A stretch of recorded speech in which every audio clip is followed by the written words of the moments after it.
Près de 1000 spectateurs, sale beau séjour au Sables d'Olonne pour cette soirée de boxe organisée par le club Boxe 85.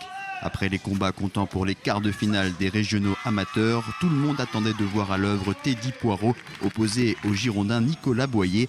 Ce dernier se montre le plus offensif en début de combat. Teddy Poirot, surpris du comportement de son adversaire, a su s'adapter à la situation. On m'a dit que c'était un styliste, il bougeait bien, il a voulu chercher la bagarre. Moi au début, j'ai bien rentré dedans, j'ai essayé de lui faire comprendre c'était qui un peu qui commandait.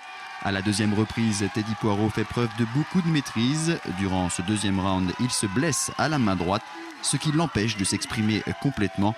Le boxeur vendéen démontre alors qu'il est solide mentalement et gère le combat malgré la blessure. Je me suis fait une petite blessure à la main sur un round, mais ça m'a permis de serrer les dents encore plus et d'y aller. Du haut de ses 21 ans, Teddy Poirot livre un très beau combat face à un boxeur de 9 ans, son aîné. Au terme des 4 rounds de 3 minutes, le jeune professionnel est déclaré vainqueur au point à l'unanimité des juges. Après un match nul lors de son premier combat au mois de mai, il décroche sa première victoire chez les pros. Il a été intelligent, il n'est pas forcément allé à la bagarre systématiquement, il a su tourner, gérer son combat. Donc il a appris beaucoup ce soir.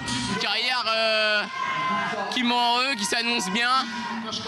J'avais un peu le trac là, début d'année, début de saison, on n'est jamais au top de sa forme et en fait si, je me suis prouvé à moi-même que c'était bon, j'étais prêt quoi. Je l'ai prouvé ce soir. Il va falloir qu'il soit un petit peu plus sérieux quand même sur son équilibre alimentaire et puis bon voilà, il a 21 ans, c'est un gamin quand même, hein. Professionnel c'est un gamin.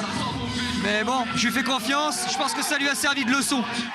Les deux boxeurs envisagent déjà d'organiser une revanche, mais dans une catégorie plus légère. Teddy Poirot et Nicolas Boyer se retrouveraient alors du côté de Bordeaux.